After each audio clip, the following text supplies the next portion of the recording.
لا إله إلا الله وحده لا شريك له وأشهد أن محمدًا عبده ورسوله أما بعد فأعوذ بالله من الشيطان الرجيم بسم الله الرحمن الرحيم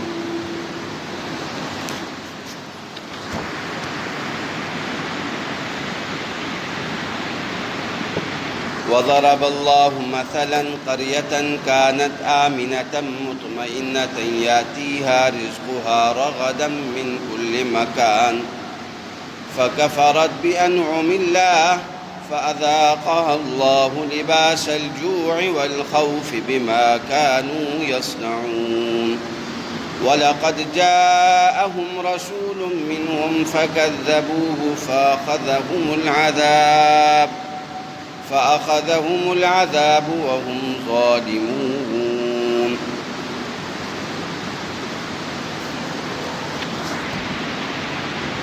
وضرب الله مثلا قرية كانت آمنة مطمئنة بیان کرتے ہیں اللہ مثال ایک بستی کی یعنی بستی والوں کی. کیسی بستی تھی وہ؟ کانت آمنتاً ہر طرح سے، مطمئنتاً امن اور اطمینان، چین سکون راحت ان کو حاصل تھی. یأتیہا رزقها رغدا من کل مکان، ان کے پاس آتا تھا ان کی روزی فراخ کے ساتھ، وافر مقدار میں فراخی کے ساتھ ان کو ان کی روزی ملتی تھی. من کل مکان، ہر جگہ سے. فکفرت بانعم اللہ، پھر ہوا کیا کہ انہوں نے اللہ کی نعمتوں کی ناقدری اور ناشکری کی. پھر اللہ نے کیا کیا؟ فَأَذَاقَهَا اللَّهُ لِبَاسَ الْجُوعِ وَالْخَوْفِ، اللہ نے ان کو چکھایا بھوک کا عذاب اور خوف ان کے اوپر مسلط کر دیا. بما كانوا يصنعون، کہ ان کے کام ہی جو ایسے تھے. کیوں ایسا کیوں ہوا؟ کیا کیا تھا انہوں نے کہ اللہ نے ان سے نعمتیں چھین کر ان کو بھوکا پیاسا چھوڑ دیا اور خوف ان کے اوپر مسلط کیا. وجہ کیا بنی؟ وَلَقَدْ جَاءَهُمْ رَسُولٌ مِّنْهُمْ، وجہ یہ بنی ان کے پاس ایک رسول آیا، محمد الرسول اللہ، جو انہی میں سے تھا. ان کو اللہ کی طرف صحیح رہنمائی کے لیے فَكَذَّبُوهُ، انہوں نے اس رسول کو جھٹلا دیا. فَأَخَذَهُمُ الْعَذَابُ، پھر عذاب نے ان کو لینا ہی تھا. وَهُمْ ظَالِمُونَ، اس حال میں کہ وہ ظلم و زیادتی کرنے والے تھے.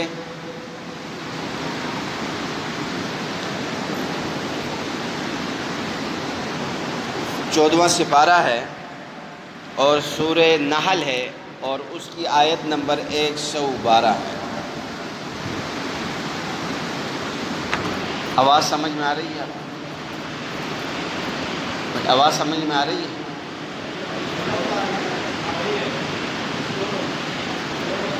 آواز نہیں آ رہی؟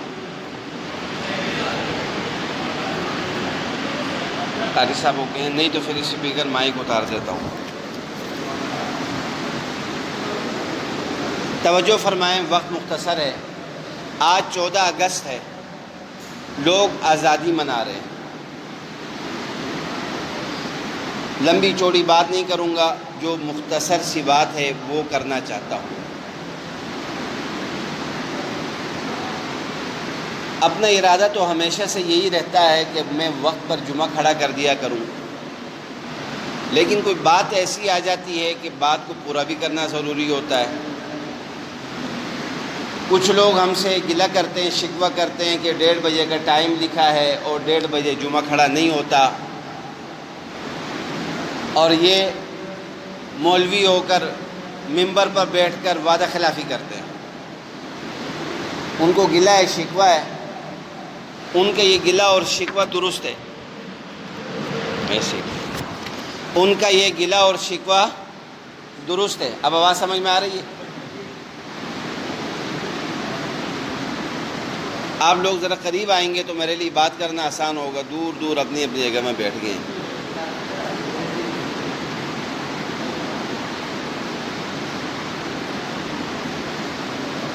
جو آدمی قریب بیٹھتا ہے نا اس کا معلوم ہوتا ہے کہ یہ کچھ سننا چاہتا ہے، سمجھنا چاہتا ہے۔ جو دور بیٹھتا ہے وہ بے رغبتی کے ساتھ بیٹھا ہوتا ہے، آ گئی چت بھی ٹھیک ہے، سن لیا تو بھی ٹھیک ہے، نہ سنا تو بھی ٹھیک ہے، خیر ہے، نقصان اپنا ہے۔ بات یہ کر رہا ہوں کہ لوگ ہم سے گلہ کرتے ہیں، شکوہ کرتے ہیں، وقت پر جمعہ کھڑا نہیں ہوتا، ان کا گلہ شکوہ درست ہے۔ میرا بھی آپ سے ایک سوال ہے، جمعے کا ٹائم کتنے بجے شروع ہوتا ہے؟ آج کل 12:05 7 10 منٹ میں جمعے کا وقت شروع ہو رہا ہے۔ آپ چارٹ لگا ہوتا ہے ہر مسجد میں، گھر میں بھی ہونا چاہیے، آپ دیکھیں کہ 12:00 پر جمعے کا ٹائم آج کل شروع ہو رہا ہے۔ اللہ نے ہمیں جمعہ دیا ہے عبادت کے لیے، کام کاج کے لیے نہیں ہے۔ مسلمانوں کو اللہ نے جمعہ دیا ہے عبادت کے لیے، خصوصاً جمعے کا اول وقت یعنی نماز کے بعد آپ جو بھی کریں آپ کے لیے جائز ہے۔ جمعے سے پہلے آپ جمعے کی تیاری کریں۔ اگر میں ممبر پر بیٹھ کر اپنے وقت کی پابندی نہیں کر رہا، میں نے کہا میں غلط کر رہا ہوں، میں نے نہیں کہا میں ٹھیک کر رہا ہوں، میں غلطی کر رہا ہوں، میں نے جو لکھا ہے اس کے مطابق نہیں کر رہا، تو آپ بھی تو دیکھیں کہ آپ ٹھیک کر رہے ہیں۔ ٹائم شروع ہو رہا ہے 12:00 پر اور آپ آ رہے ہیں بالکل اینڈ پر، آپ ٹھیک کر رہے ہیں۔ آپ نے جو اللہ سے وعدہ کیا ہوا ہے کہ ہم جمعے کے دن عبادت کے لیے دیں گے، وہ امانت میں خیانت نہیں ہو رہی، وہ بدعہدی نہیں ہو رہی؟ اس بدعہدی کا کون پوچھے گا بھائی؟ اس کے بارے میں کس نے سوال کرنا ہے؟ بہرحال میری بات آگے ہے، یہ ایک ضمناً بات آئی، اس پر آئی کہ وقت مختصر ہے، میں کچھ بات کرنا چاہ رہا ہوں، آگے بڑھنا چاہ رہا ہوں، ٹھیک ہے نہیں ہے؟ اللہ اکبر۔ آج اس مختصر سے وقت میں جب ہماری قوم آزادی منا رہی ہے، بڑے بچے سب قومی پرچم والے لباس پہنے ہوئے ہیں،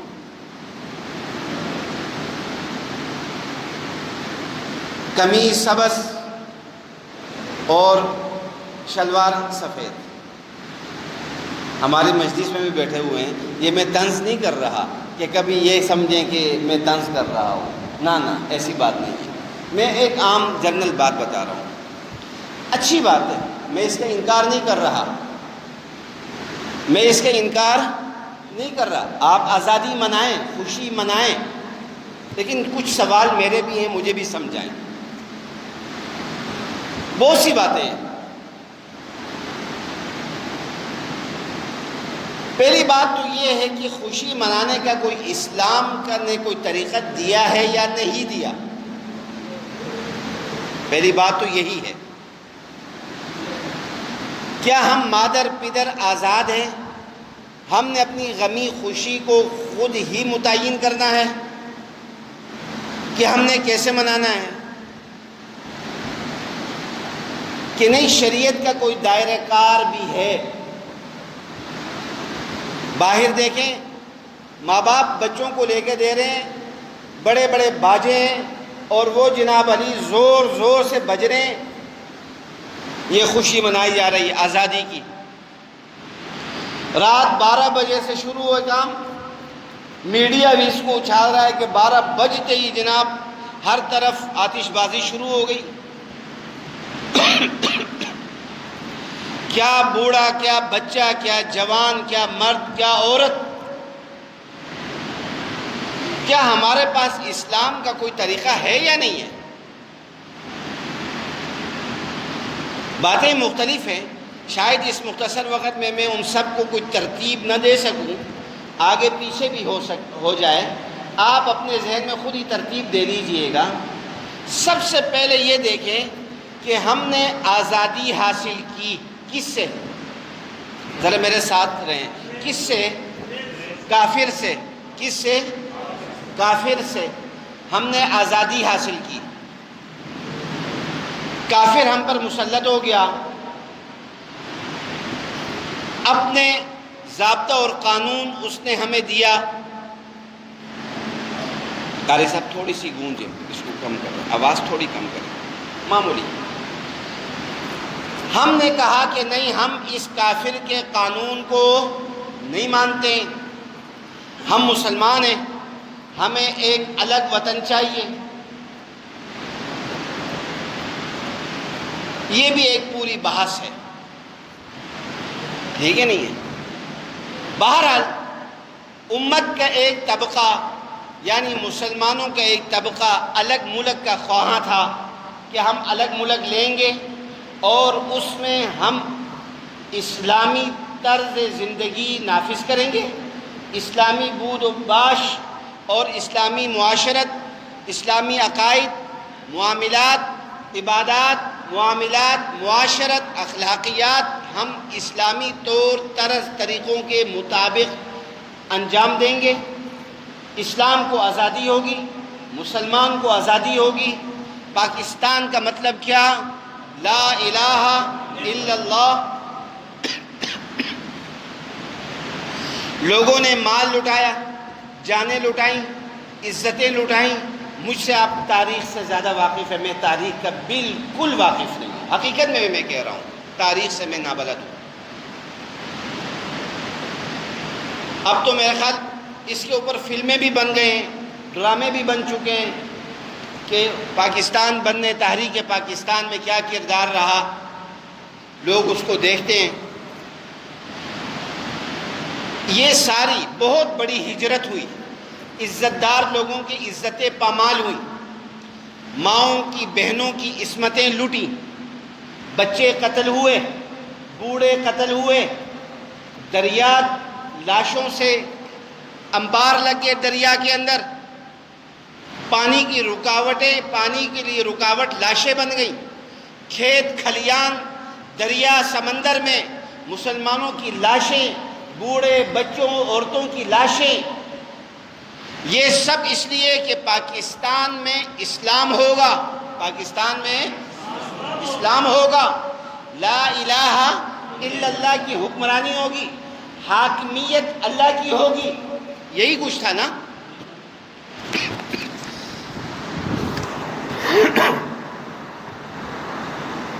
اگر یہ سب کچھ ہونے کے بعد اتنے عزتیں، عصمتیں، مال، جائیداد، جاگیروں والے ٹکے کے محتاج ہو گئے، ٹکوں والے یہاں آ کر جھوٹ بول کر جاگیردار بن گئے، انگریز کے کتے نہلانے والے ان کو جاگیریں مل گئیں، ٹھیک ہے نہیں؟ انگریز نے ان کو وفاداری کی بنیاد پر بڑی بڑی زمینیں اور جاگیریں ان کو الاٹ کی، ان کے بڑوں کو، وہ آگے تقسیم ہوتے ہوتے آج تک بھی وہ ختم ہونے کا نام نہیں لے رہی۔ مجھ سے آپ کو اچھی طرح پتہ ہے کہ یہ سب کون لوگ ہیں۔ اس میں نوابوں کی اولاد، خود نواب اور نوابوں کی اولاد، پیران سو ان کی اولاد، علماء سو ان کی اولاد، وڈیرے، سرمایہ دار، جاگیردار، ان سب نے کاسہ لیسی کی، انگریز کی وفاداری کی۔ میں سب کی بات نہیں کر رہا، علماء سو، پیران سو اور اسی قسم کے دوسرے وڈیرے، جاگیردار، سرمایہ دار۔ پاکستان بننے سے پہلے بھی یہ نوازشات کے نیچے اور پاکستان بننے کے بعد بھی یہ نوازشات کے نیچے۔ آج وزیر خارجہ بھی ہیں، نہیں سمجھ آیا آپ کو؟ یہی پھر حکمران بھی بن گئے۔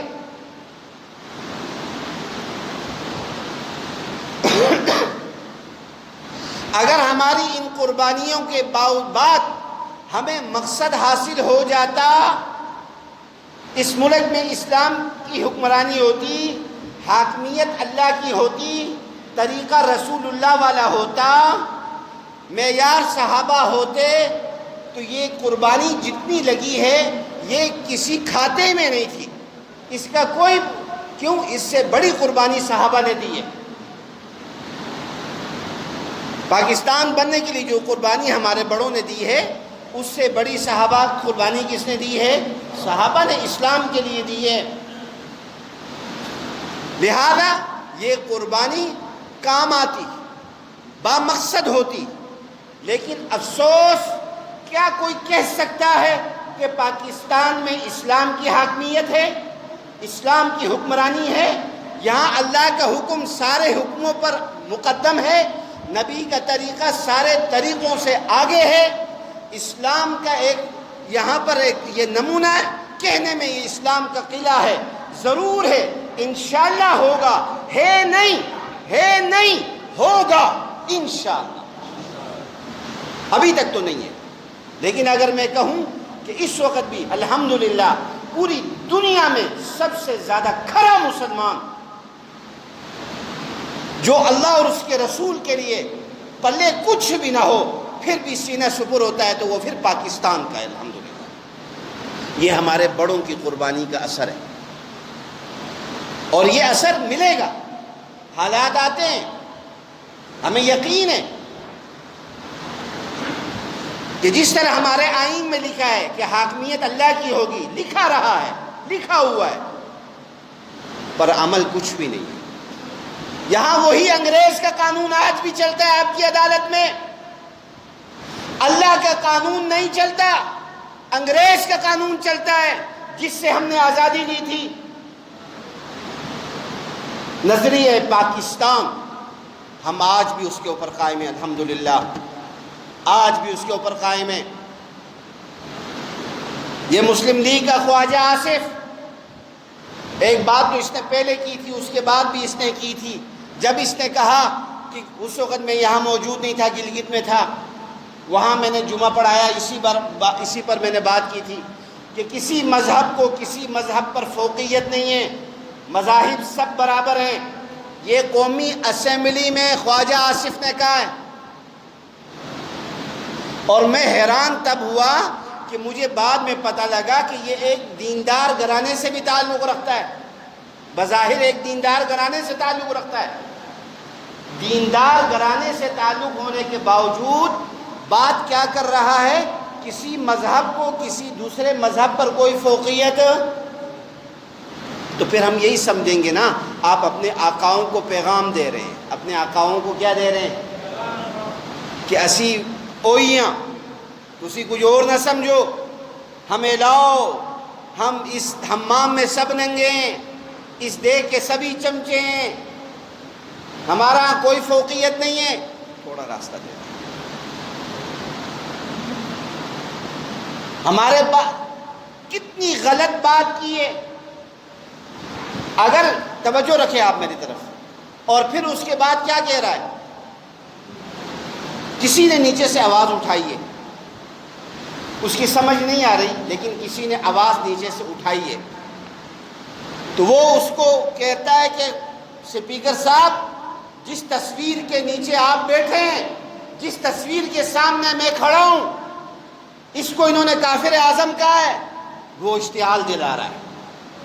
یہ کل بھی ایسے تھے، یہ آج بھی، یہ ان کی حالت ہے۔ میں نے اس وقت بھی کہا تھا وہاں گلگت میں جمعہ پڑھاتے ہوئے، آج بھی اس اسٹیج سے کہہ رہا ہوں، غدار کی سزا کیا ہے؟ موت ہے۔ اس ملک کا جو غدار ہوگا اس کی سزا کیا ہے؟ موت ہے۔ اسلام بھی اپنے غداروں کو کیا سزا دیتا ہے؟ موت دیتا ہے۔ میں یہ بات نہیں کر رہا کہ کچھ اور آپ سمجھ لیں، بات بتا رہا ہوں، جس انسان نے یہ بات کی ہے، وہ خواجہ آصف ہو یا کوئی اور ہو، کسی مذہب کو کسی مذہب پر فوقیت نہیں ہے۔ خواجہ آصف صاحب، قومی اسمبلی میں آپ نے یہ بات کی اور کوئی آدمی نیچے سے بولا نہیں سوائے ایک انسان کے، کوئی دوسرا نہیں۔ وہ کون تھا؟ اللہ اس پر اپنی رحمت کرے۔ کیا یہ بات نظریے پاکستان کے خلاف ہے یا نہیں ہے؟ بولو یار، ایک تو آپ بولتے نہیں ہیں۔ اگر کسی مذہب کو کسی مذہب پر فوقیت نہیں تھی تو آپ نے اسلام کا نام لے کر پاکستان کیوں حاصل کیا؟ کیوں کہا کہ ہم اور ہندو ایک نہیں ہو سکتے، ہمارا کلچر ایک نہیں ہے، ہماری تہذیب ایک نہیں ہے؟ تم نے لوگوں کو دھوکہ کیوں دیا؟ یہ مسلم لیگ یہ خدا کی بھی مجرم ہے، یہ عوام کی بھی مجرم ہے۔ انہوں نے یہ نعرہ دھوکے کی بنیاد پر دیا تھا اور آج تک دے رہے ہیں۔ بالکل سچ اور حقیقت ہے۔ ان کے بڑوں نے کہا ہے دولتانہ، اور ایک وہ کیا حیات تھا، تحریک پاکستان کا ایک بڑا نام تھا، ایک دولتانہ تھا، ایک کون سا حیات تھا۔ انہوں نے کہا ہے، ریکارڈ پر موجود ہے کہ یہ بچوں کا نعرہ تھا۔ پاکستان کا مطلب کیا؟ لا الہ الا اللہ۔ یہ سکول اور کالج اور یونیورسٹیوں کے بچوں کا نعرہ تھا۔ مسلم لیگ کے منشور میں یہ چیز داخل نہیں تھی، یہ ریکارڈ پر موجود ہے۔ تم نے قوم کو دھوکہ دیا کہ ہم پاکستان اسلام کے لیے لے رہے ہیں۔ یہ مسلم لیگ اول سے آج تک سب غدار اسلام ہیں اور غدار وطن ہیں، الا ماشاءاللہ ذاتی طور پر کوئی آدمی مستثنا ہے تو کوئی یہ نہ سمجھے میں کسی اور کی حمایت کر رہا ہوں، ان کی مخالفت کر رہا ہوں۔ میں اس بات پر کر رہا ہوں کہ پاکستان کا نعرہ، پاکستان کا مطلب کیا؟ لا الہ الا اللہ۔ یہ نعرہ کس نے لگایا تھا؟ مسلم لیگ نے لگایا تھا۔ پاکستان کو حاصل کرنے والی جماعت کا نام کیا ہے؟ مسلم لیگ۔ اس لیے کہہ رہا ہوں، آپ نے اسلام کا وطن لیا، اسلام کے لیے۔ آپ کا پہلا وزیر خارجہ کون تھا پاکستان کا؟ آپ کو پتا ہے؟ کتنوں کو پتا ہے؟ ہاتھ کھڑا کرو، پہلا وزیر خارجہ کون تھا؟ یہ ایک دو آدمی، تین آدمی، بس۔ ہمیں یہی نہیں پتا۔ پاکستان کا پہلا وزیر خارجہ سر ظفر اللہ مرزائی کون تھا؟ سر ظفر اللہ خان۔ جاؤ اٹھا کر سرچ کر لو، دیکھ لو۔ پاکستان کا پہلا وزیر خارجہ تھا۔ اس زمانے میں مرزائیوں کے ہاتھ میں ایک انگوٹھی ہوتی تھی، آج بھی ہوتی ہے، اس پہ لکھا ہوتا ہے الیس اللہ بکاف عبدہ۔ یہ قرآن کی آیت ہے۔ کیا اللہ اپنے بندے کے لیے کافی نہیں ہے؟ یعنی مراد رسول اللہ صلی اللہ علیہ وسلم ہے، لیکن وہ یہ انگوٹھی پہن کر اس سے مراد مرزا کانا لیتے ہیں، ٹھیک ہے نہیں ہے؟ کسیٹی دا پتر مرزا کانا، اس کو مراد لیتے ہیں، یعنی کوئی ہو نہ ہو اللہ مرزے کے ساتھ ہے، نعوذ باللہ من ذالک۔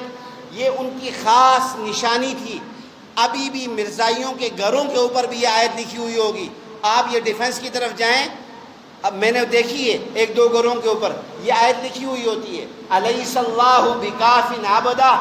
یہ مرزائیوں کی خاص نشانی ہے قرآن کی آیت، اور قرآن کی آیت کو انہوں نے اپنا خاص ماٹو بنایا ہے، نشانی بنائی، کیونکہ عام مسلمان اس کو سمجھتے، وہ کہیں گے کتنا دیندار آدمی ہے، کتنا اچھا آدمی ہے کہ یار قرآنی آیت کی انگوٹھی پہنا ہے، قرآنی آیت اپنے گھر کے اوپر لگائی ہے۔ یہ ان کی خاص نشانی ہے۔ وزیر خارجہ تھا، اور باہر لوگوں کو پڑھائی کے لیے بھیجنا، آکسفورڈ بڑی بڑی یونیورسٹیوں میں باہر ٹریننگ کے لیے بھیجنا، پڑھائی کے لیے بھیجنا، پی ایچ ڈی کے لیے بھیجنا، یہ انٹرویو کیا کرتا تھا۔ اور جس کے ہاتھ میں وہ انگوٹھی ہوتی تھی وہ نالائق بھی ہو تو اس کو باہر بھیج دیتا تھا، اور جس کے ہاتھ میں یہ چیز نہیں ہوتی تھی وہ کتنا بھی لائق ہو اس کو فیل کر دیا کرتا تھا۔ یہی وجہ ہے کہ آج تک آپ کے بڑے بڑے عہدوں پر مرزائی آ رہے ہیں۔ اب سمجھ آئی بات کہ نہیں آئی؟ پھر وہ اس سیٹ پر مرزائی آیا، اس نے اپنے مرزائیوں کو لگایا، دوسرا مرزائی آیا، اس نے وہ لگایا، اور یہی کام شیعوں کا بھی ہے، شیعہ بھی یہی کچھ کرتے ہیں، سمجھ آئی نا؟ اور وہ اسی طرح ایک دوسرے کے معاون بنتے ہیں، سپورٹ کرتے ہیں، آگے چلتے ہیں۔ اگر نہیں ہے تو وہ ہمارا اور آپ کا کام ہے کہ میں نے آپ کی ٹانگ کھینچنی ہے، تم نے میری ٹانگ کھینچنی ہے۔ بہرحال وقت تو میرا ہو چکا ہے، لیکن میں نے دو تین باتیں صرف آپ سے کرنی ہیں۔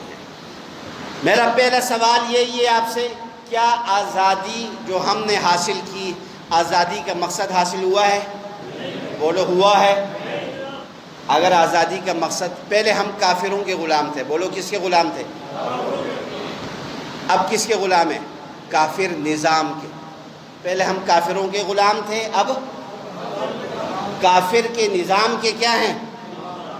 اب بندے ہمارے جیسے، گورا چلا گیا کالے آگے، جو اوپر سے تو کالے ہیں اندر سے وہی گورے ہیں، یعنی اصل میں وچوں کالے نے، ٹھیک ہے نہیں ہے، وہ اپنے بندے دے گے۔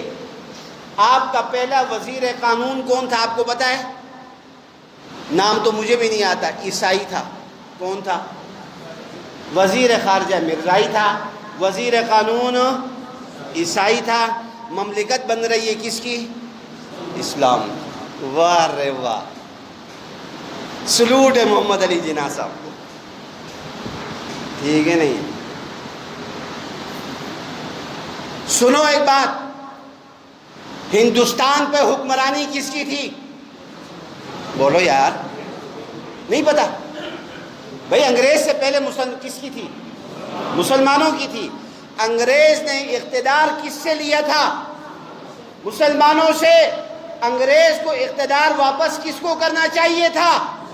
مسلمانوں کو۔ آپ سے بڑا ہاتھ یہاں ہوا ہے، مجھ سے اقتدار چھینا گیا ہے، جب واپس ہوگی تو مجھے ہوگا کہ کسی اور کو ہوگا؟ میری چیز ہے، مجھے ہوگا۔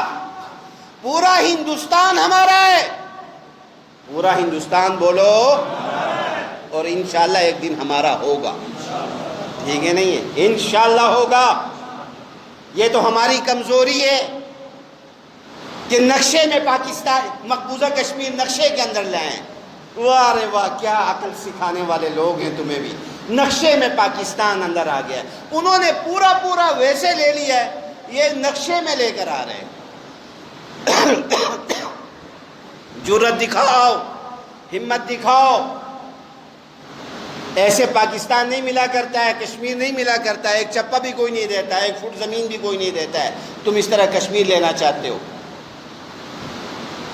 پورا ہندوستان ہمارا ہے، یہ انگریز نے ہم سے لیا تھا، اس کا حق تھا کہ وہ ہمیں دیتا، اس نے ایک ٹکڑا ہمیں دے کر خوش کر دیا، لالی پاپ دے دی، یہ لے لو، باقی سارے ہندوؤں کو پکڑا دیا اس نے۔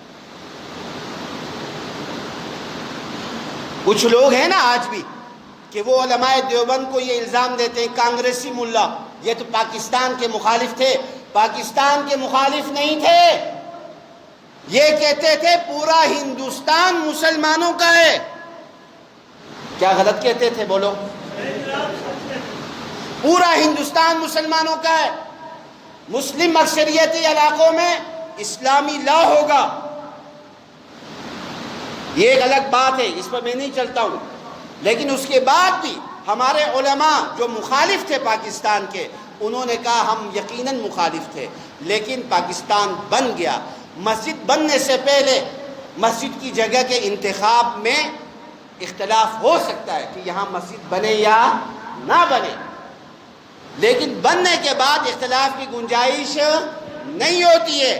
پاکستان کے مخالف تھے، بن گیا، اب ہمارا پاکستان، ہم چاہتے ہیں اسلام کا ایک مضبوط قلعہ بنے۔ اب ہماری کوئی اس کے ساتھ مخالفت نہیں ہے، کوئی مخاصمت نہیں ہے، ہو گیا۔ اللہ اس کو قائم رکھے، شاداب رکھے، انہی کی دعائیں اور پھر ہمارے بڑوں کی قربانیاں۔ پہلی بات تو لمبی ہوتی جا رہی ہے، ہمیں آزادی کا مقصد نہیں ملا، بولو ہمیں آزادی کا مقصد نہیں ملا۔ دوسری بات دیکھیں، یہی وجہ ہے، میں صرف اب ترجمہ کر رہا ہوں، لمبا نہیں جانا چاہ رہا۔ قرآن میں سورہ نحل ہے، 14واں سپارہ ہے، اور سورہ نحل کی آیت نمبر 112، گھر جا کر ترجمہ دیکھ لیجئے، عجیب آیت ہے۔ فرمایا وَضَرَبَ اللَّهُ مَثَلًا قَرْيَةً كَانَتْ آمِنَةً مُطْمَئِنَّةً۔ اللہ مثال بیان کرتے ہیں ایک بستی کی، یعنی بستی والوں کی۔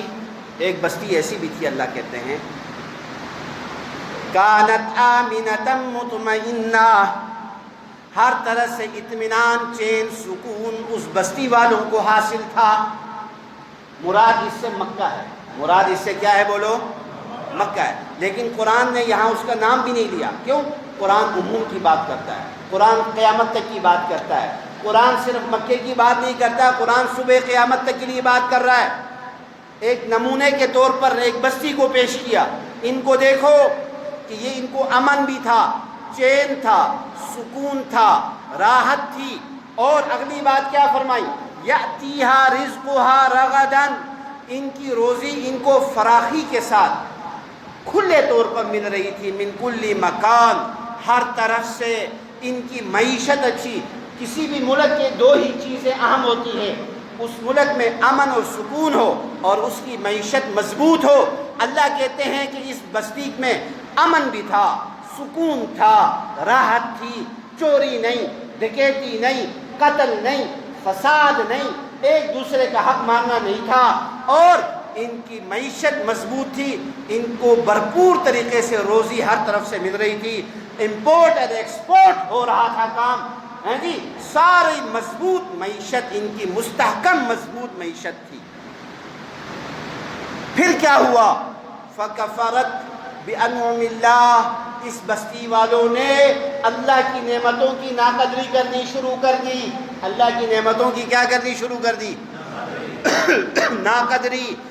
دیا اللہ نے، نام دیا پیرانے، پیر کے نوازتا اللہ رہا، سلام کرنے پہنچ گئے دادا صاحب، نوازش اللہ کی رہی، سمجھتے غریب نواز، دوسروں کو کہتے رہے کہ اجمیر والا غریب نواز ہے، وہ ہمیں دیتا ہے، مدد اللہ نے کی، غوث اعظم شیخ عبدالقادر جیلانی کو کہتے رہے ہیں، اور مشکلات میں ہاتھ اللہ نے پکڑا، اور دستگیر یہ پیران پیر کو کہتے رہے، اور باالحق بیڑا دھک کے نعرے لگاتے رہے، اللہ کی مخلوق کو بھوکا پیاسا رکھ کر، دیگ پکا کر دادا دربار جا کر تقسیم کرتے رہے۔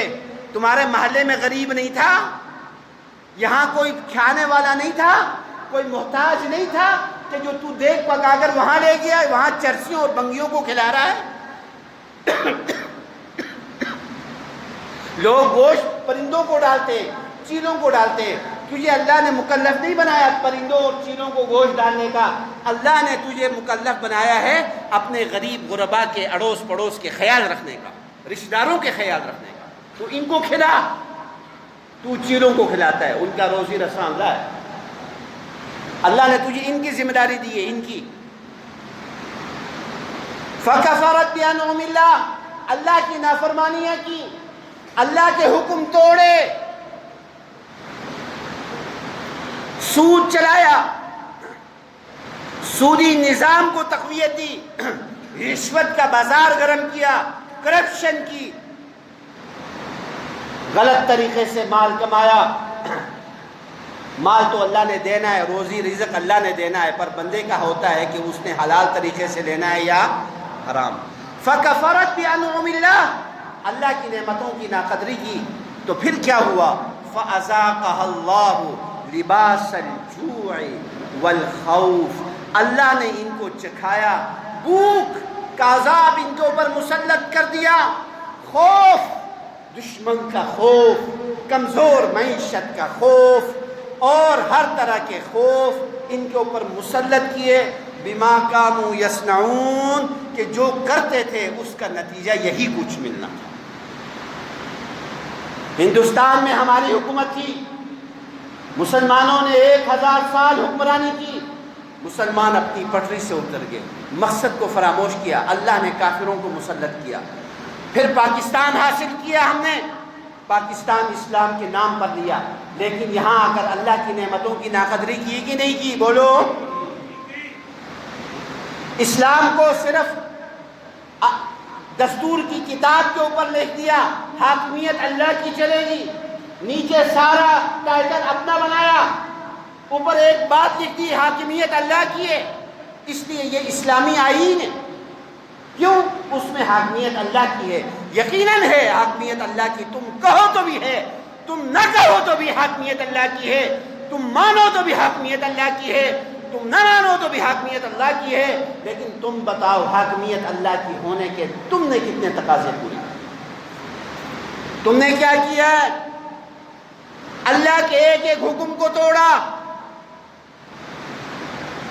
اللہ نے بھوک، پیاس، خوف، آج ہمارے اوپر یہی کچھ چیزیں مسلط ہے یا نہیں ہے؟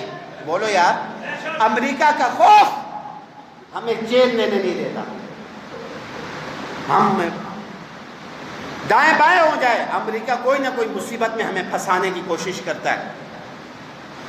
ہمارے حکمران ایمانی طاقت سے خالی ہیں۔ اگر ایمانی طاقت ہو اللہ اکبر، رکے گا آ جاؤ، کوئی مسئلہ نہیں ہے۔ ایمانی طاقت نہیں ہو تو پھر وہ مشرف کی طرح ایٹم بم نیچے رکھ کر اور پورے سٹار کے ساتھ، پوری طاقت کے ساتھ کہنے لگا ہمارے پاس دو ہی راستے ہیں، یا پتھر کے زمانے میں جانا ہے یا اس کی ماننی ہے، لہٰذا ہم پتھر کے زمانے میں نہیں جاتے، ہم اس کی مان لیتے ہیں۔ کیوں؟ ایمانی طاقت نہیں تھی۔ میرے دوستو، یہ ان آیات میں اللہ حل بتا رہے ہیں۔ اور آگے دیکھو، کیوں یا اللہ اس بستی والوں کے ساتھ یہ کام کیوں ہوا؟ ان کے امن، سکون، چین کو کیوں چھینا گیا؟ اور ان کے اوپر ان کی معیشت کو کمزور کر کے دشمن کا خوف ان کے اوپر مسلط کیوں کر دیا گیا؟ اللہ فرماتے ہیں اس لیے کہ وَلَقَدْ جَاءَهُمْ رَسُولٌ مِّنْهُمْ، ان کے پاس انہی میں سے رسول آیا، محمد الرسول اللہ آیا، جس نے اللہ کے طریقے بتائے، اللہ کو راضی کرنے کے طریقے، طرز زندگی بتائی۔ فَكَذَّبُوهُ، انہوں نے جھٹلا دیا، فَأَخَذَهُمُ الْعَذَابُ، تو عذاب نے ان کو لے لیا، وَهُمْ ظَالِمُونَ، یہ عذاب ویسے نہیں آیا، وہ ظلم و زیادتی کرنے والے تھے۔ آج ہم نے، ہمارے حکمران یہ 72-73 سال سے نظریے پاکستان کے ساتھ غداری کر رہے ہیں۔ جب تک اس غداری سے توبہ تائب ہو کر اللہ کی طرف متوجہ نہیں ہوتے اور اللہ کے قانون کو، نبی کے طریقے کو اس ملک میں نافذ نہیں کرتے، اس وقت تک نہ ہماری معیشت مضبوط ہو سکتی ہے، نہ ہم پر باہر کا خوف ہمارے اوپر سے ختم ہو سکتا۔ اگر ہم نے اپنے پاؤں پر کھڑا ہونا ہے تو ہمیں بہت مضبوط ایمان کے ساتھ مضبوط فیصلے کرنے ہیں، اور اللہ سے دعا کرو کہ اللہ ہمیں ایسے حکمران دے جو مضبوط ایمان کے ساتھ مضبوط فیصلے کر سکیں۔ آمین تو کہو بھائی، ٹھیک ہے؟ اچھا، یہ تو یہاں ہو گئی۔ بس دوسری آیت میں آپ کو اسی قسم کی ایک آیت یہ ہے کہ یہ میں نے کہا نا، ہمیں حکمران اللہ دے دیں، وہ کر سکتے ہیں یہ کام، ان کا کام نہیں ہے۔ آج تک جو آئے ہیں نا، جتنے آئے ہیں اول سے آخر تک، سب کھوٹے سکے۔ بولو سب کیا ہیں؟ کھوٹے سکے، ان میں سے ایک بھی صحیح نہیں۔ جو کسی درجے میں صحیح تھا اس کو آگے چلنے ہی نہیں دیا گیا، ٹھیک ہے؟ نہ اس کی بھی کوئی ہوگی۔ اب اللہ فرماتے ہیں، دیکھیں اللہ اکبر، اللہ کہتے ہیں ہم دنیا میں جن کو حکومت دیتے ہیں ان کی صفات کیا ہوتی ہیں اور وہ کیا کرتے ہیں، سننا چاہتے ہو؟ کیونکہ ہم نے جن کو اقتدار دیا، جنہوں نے دیا نہیں، جنہوں نے لیا اقتدار، انہوں نے ہمیں یہاں پر پہنچایا۔ جن کو اللہ دیتے ہیں ان کی صفات کیا ہے؟ دیکھیں، یہ ہے سورہ 17واں سپارہ ہے، سورہ حج ہے، اور اس کی آیت نمبر 41 ہے۔ الذین ان مکناہم فی الارض، جن کو ہم زمین میں سلطنت دیتے ہیں، قوت دیتے ہیں، غلبہ دیتے ہیں، حکومت دیتے ہیں، وہ کیا کام کرتے ہیں؟ فرمایا اقاموا الصلاۃ، کیا فرمایا؟ بلکہ یہ آیت بعد میں ہے، اس سے پہلے سنیں آپ، یہ آیت بعد میں آپ کو سناتا ہوں، ٹھیک ہے؟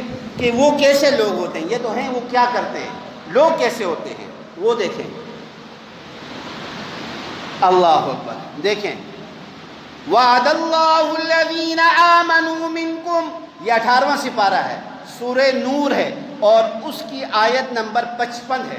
وعد اللہ الذین آمنوا منکم وعملوا الصالحات، اللہ کا وعدہ ہے تم میں سے جو اہل ایمان ہیں اور عمل والے ہیں، اللہ کا وعدہ ہے تم اچھا ایمان اپناؤ، طاقت، ایمانی قوت اپناؤ، اعمال صالحہ اپناؤ، یعنی تمہارا ایمان بھی درست، تمہارے عبادات بھی درست، تمہارے معاملات اور معاشرت اور اخلاقیات بھی قرآن اور سنت کے مطابق ہوں، تو میرا تم سے وعدہ ہے لَيَسْتَخْلِفَنَّهُمْ فِي الْأَرْضِ، اللہ تمہیں زمین میں خلافت دے گا، حکومت دے گا، اقتدار دے گا، كَمَا اسْتَخْلَفَ الَّذِينَ مِن قَبْلِهِمْ، یہ تمہارے ساتھ نہیں، تم سے پہلے بھی جو کامل ایمان والے لوگ تھے اللہ نے ان کو کم ہونے کے باوجود دنیا میں غلبہ دیا، قوت دی، طاقت دی۔ وَلَيُمَكِّنَنَّ لَهُمْ دِينَهُمُ الَّذِي ارْتَضَىٰ لَهُمْ، اللہ تمہارے اس دین کو جو تمہارے لیے اللہ نے پسند کیا ہے دنیا میں تمہارے ہوتے ہوئے، تمہارے جیتے جی تمہارے ہاتھوں سے اس کو مضبوط کرائے گا۔ تم دیکھو گے دین کی باغ و بہار، دین کے سارے شعبے زندہ ہوں گے، مسجدیں آباد ہوں گی، خانقاہیں آباد ہوں گی، مدارس آباد ہوں گے، تبلیغ کا شعبہ آباد ہوگا، جہاد کا شعبہ آباد ہوگا۔ آج دین کے سارے شعبے زندہ نہیں ہیں۔ قرآن کی ایک آیت ہے بڑی عجیب ہے، وَلَا تَهِنُوا فِي ابْتِغَاءِ الْقَوْمِ، اللہ کہتے ہیں مسلمانوں کافروں کے پیچھا کرنے میں سستی نہ کرو۔ إِن تَكُونُوا تَعْلَمُونَ فَإِنَّهُمْ يَعْلَمُونَ كَمَا تَعْلَمُونَ وَتَرْجُونَ مِنَ اللَّهِ مَا لَا يَرْجُونَ، اگر تمہیں زخم لگے ہیں، تمہیں زخمی ہو، تم زخمی ہو تو وہ بھی تو زخمی ہیں، لیکن تمہیں اللہ سے جو امیدیں ہیں وہ کافر کو ہو نہیں سکتی ہیں۔ کافروں کے پیچھا کرنے میں سستی نہ کرو، ان کو موقع نہ دو۔ آج 100 سال ہو گئے مسلمانوں کے اندر سے اجتماعی جہاد کا فقدان ہے، جہاد ختم ہو گیا۔ دیکھو کافر جہاد تو ختم نہیں ہو سکتا، اس لیے میں نے کہا اجتماعی طور پر مسلمانوں نے اجتماعی جہاد کو ختم کیا، یہ نتیجہ کیا ہوا؟ کافر موٹا ہو گیا، کافر پل گیا۔ اس 100 سال میں کافر وہاں پہنچا جہاں ہماری سوچ بھی نہیں ہے۔ کیوں؟ ہمارا پیچھا نہ کرنے کی وجہ سے پہنچا۔ ہم نے اس کو موقع دیا، اس نے ہمارے ہاتھ پاؤں باندھ کر، خلافت ہم سے چھین کر، جمہوریت ہمارے گلے میں ڈال کر، جمہوریت کا گندا اور ناپاک تو ہمارے سر لگا کر وہ خود موٹا ہو گیا اور آج وہاں پہنچا جہاں ہمارے لوگ بھی دیکھ کر کانپتے ہیں کہ ہم پتھر کے زمانے میں نہیں جانا چاہتے، ہم آملیٹ نہیں بننا چاہتے۔ کیوں؟ ہم نے ان کا پیچھا نہیں کیا۔ اللہ فرماتے ہیں میں وَلَيُمَكِّنَنَّ لَهُمْ دِينَهُمُ الَّذِي ارْتَضَىٰ لَهُمْ، جس دین کو اللہ نے تمہارے لیے پسند کیا یعنی اسلام، اللہ اس کی باغ و بہار تمہارے ہاتھ سے لگوائے گا۔ وَلَيُبَدِّلَنَّهُمْ مِن بَعْدِ خَوْفِهِمْ أَمْنًا، تمہارے خوف کو امن سے بدل دے گا، تمہارے خوف کو امن سے۔ کب؟ یہ کب ہوگا؟ جب تم ایمان اور عمل صالح میں کمال میں آؤ گے۔ کمال ایمان اور کمال عمل صالح، عمل صالح صرف نماز پڑھنا نہیں ہے، نماز تو عبادات میں ایک حصہ ہے، عبادات 4 ہیں، نماز، روزہ، حج، زکوٰۃ، یہ عبادات، پھر معاملات، پھر معاشرت، پھر اخلاقیات اور اس سب سے پہلے ایمانیات۔ 7 ایمانیات ہیں موٹی موٹی۔ کتنی ایمانیات ہیں؟ 7۔ کہ ہمیشہ اعتماد کس کے اوپر؟ آمنت باللہ، میرے ڈورے صرف کس پر ڈالے؟ میرا سہارا صرف کون ہے؟ میرا حاجت روا اور مشکل کشا صرف کون ہے؟ میری بگڑیاں بنانے والا کون ہے؟ مجھے نفع و نقصان دینے والا کائنات میں اگر کوئی ہے ما فوق الاسباب صرف کون ہے؟ جب یہ میرا ایمان بنے گا امریکہ میرا کچھ نہیں بگاڑ سکتا۔ میرا بگاڑ اور میرا سنوار صرف کس کے ہاتھ میں ہے؟ اللہ کے ہاتھ میں ہے۔ اور میرے معاملات اچھے، میری عبادات اچھی، میری معاشرت اخلاقیات اچھے، خدا کی قسم امریکہ میرے پاؤں کے آگے ہے، وہ مجھ سے پوچھ کر زندگی گزارے گا۔ لیکن آج مسلمان میں ہوں یا آپ ہیں سب کھوکھلے ہیں، کچھ بھی نہیں، باتیں کروا لو ہم سے۔ اس کے بعد اللہ فرماتے ہیں یہ لوگ ہوں گے کون؟ ان کی صفات کیسی ہوں گی جن کی وجہ سے میں خوف کو امن سے بدل دوں گا۔ یعبدوننی ولا یشرکون بی شیئا، جو میں نے ابھی بات کی وہ یہ ہے، یہ ایک میری عبادت کرتے ہوں گے، مجھے ہی پکارتے ہوں گے، میرے علاوہ کسی نبی ولی کو نہیں پکاریں گے، میرے آگے جھکیں گے، میرے علاوہ کسی کے آگے، یہ کسی شیطانی طاقتوں کے آگے نہیں جھکیں گے، یہ صرف رحمان کے آگے جھکنے والے ہوں گے۔ ولا یشرکون بی شیئا، میرے ساتھ کسی کو شریک کرنے والے نہیں ہوں گے۔ میں نے آیت بھی لکھوائی ہے اور عنوان لکھوایا ہے اوپر، دین اسلام کی بقا اور سربلندی جہاد سے ہے۔ دین کو بقا ملے گی، دین کی سربلندی ہوگی، اسلام کی سربلندی صرف اور صرف جہاد سے ہے، خالی نمازوں سے نہیں ہونے لگی۔ ایک آدمی ساری قوم مل کر مسجدیں آباد کرے، اسلام کو غلبہ نہیں ہوگا۔ ذکر سے آباد ہو جائے، نہیں ہوگا جب تک قوم جہاد کے اوپر نہیں آئے گی۔ جہاد سے اسلام کو سربلندی ملے گی۔ بولو کس سے ملے گی؟ الذین آمنوا یقاتلون فی سبیل اللہ والذین کفروا یقاتلون فی سبیل الطاغوت۔ کیا کہنے، اللہ کہتے ہیں ایمان والے اللہ کے لیے لڑتے ہیں، کافر شیطان کے لیے لڑتے ہیں۔ فقاتلوا اولیاء الشیطان، مسلمانوں تم میری جماعت ہو، اللہ کہتے ہیں تم کافروں سے لڑو۔ ان کید الشیطان کان ضعیفا، شیطان اور شیطانی طاقتوں کی چالیں کمزور ہیں۔ کب؟ جب ہم ایمان میں مضبوط ہوں گے۔ اگر ہم ایمان میں مضبوط نہیں ہیں تو شیطان کی چالیں بڑی مضبوط ہیں۔ اب وہ آیت میں آپ کے سامنے رکھنا چاہتا ہوں جو میں نے پڑھی ہے، اور اس کا ترجمہ کر کے بس میں ختم کر رہا ہوں، ٹھیک ہے نہیں ہے؟ اللہ اکبر ہے کہ اللہ فرماتے ہیں کہ جن کو ہم زمین میں اقتدار دیتے ہیں ان کا کام کیا ہے؟ اللہ کہتے ہیں یہ کام کرو۔ اقاموا الصلاۃ، نماز قائم کرتے ہیں، خود بھی نماز پڑھتے ہیں، لوگوں سے بھی کیا کراتے ہیں؟ نماز بتاتی ہے جھکنا صرف کس کے آگے؟ بچھنا کس کے آگے؟ نہ زندوں کے آگے، نہ مردوں کے آگے، نہ قبرستانوں کے آگے، نہ قبروں کے آگے، نہ مزاروں کے آگے، نہ بابوں کے آگے، نہ امریکہ کے آگے، نہ کسی شیطانی طاقت کے آگے۔ نماز یہ سکھاتی ہے کہ میرا جھکنا اور بچھنا صرف کس کے لیے ہے؟ ان صلاتی و نسکی و محیایا و مماتی للہ رب العالمین، میرا جینا مرنا کس کے لیے؟ اقاموا الصلاۃ و آتوا الزکاۃ، یہ لوگ جن کو میں دنیا میں اقتدار دیتا ہوں یہ زکوٰۃ کا نظام قائم کرتے ہیں، خود بھی زکوٰۃ دیتے ہیں، لوگوں کو بھی ترغیب سے زکوٰۃ دلاتے ہیں، لوگوں سے بھی زکوٰۃ وصول کرتے ہیں۔ یہ ان کا ہے زکوٰۃ، مالی عبادت، کہ جب بھی مال خرچ ہوگا کس کے لیے ہوگا؟ وہ دیگ پکاؤ، وہ پھرنی پکاؤ، شیرنی بانٹو، سب کس کے لیے؟ اللہ کے لیے۔ وَأَمَرُوا بِالْمَعْرُوفِ، اور فرمایا حکمرانوں کا کام یہ ہے کہ وہ نیکی کا حکم کریں، وَنَهَوْا عَنِ الْمُنْكَرِ، برائی سے روکیں۔ یہ کس کا کام ہے؟ ریاست کا۔ بولو کس کا کام ہے؟ یہ لاک ڈاؤن جو کروایا، اتنا سخت لاک ڈاؤن ہوا اور غریب طبقہ مارا گیا، کمزور طبقہ بالکل مسل گیا، مٹ گیا، کئی کاروبار ختم ہو گئے، چھوٹے لوگ سرے سے ان کا وجود ختم ہو گیا۔ اگر حکومت اتنا مضبوط لاک ڈاؤن کروا سکتی ہے تو یہ حکومت اللہ کے قانون کو بھی نافذ کرا سکتی ہے کہ نہیں کرا سکتی؟ اور ہم اور آپ چاہتے بھی ہیں کہ اللہ کا قانون نافذ ہو۔ کون کون چاہتا ہے؟ ہاتھ کھڑا کرو، ٹھیک ہے جی ہاں۔ وَنَهَوْا عَنِ الْمُنْكَرِ، فرمایا یہ کام ہوتے ہیں وَلِلَّهِ عَاقِبَةُ الْأُمُورِ۔ تو اللہ سے دعا ہے کہ اللہ ہمیں ایسے حکمران عطا فرما دے جو ایک اللہ سے ڈرنے والے ہوں اور اللہ کے علاوہ کسی زندے مردے اور شیطان اور شیطانی طاقت سے ڈرنے والے نہ ہوں، اور وہ ہمیں اللہ کے حکم پر مجبور کریں، ہم چاہتے ہوئے یا نہ چاہتے ہوئے اللہ کے قانون پر پورا اتریں۔ حکومت ایک ہیلمٹ کی سختی کرتی ہے تو لوگ ہیلمٹ پہن لیتے ہیں، سخت گرمی میں بھی ہیلمٹ پہن لیتے ہیں۔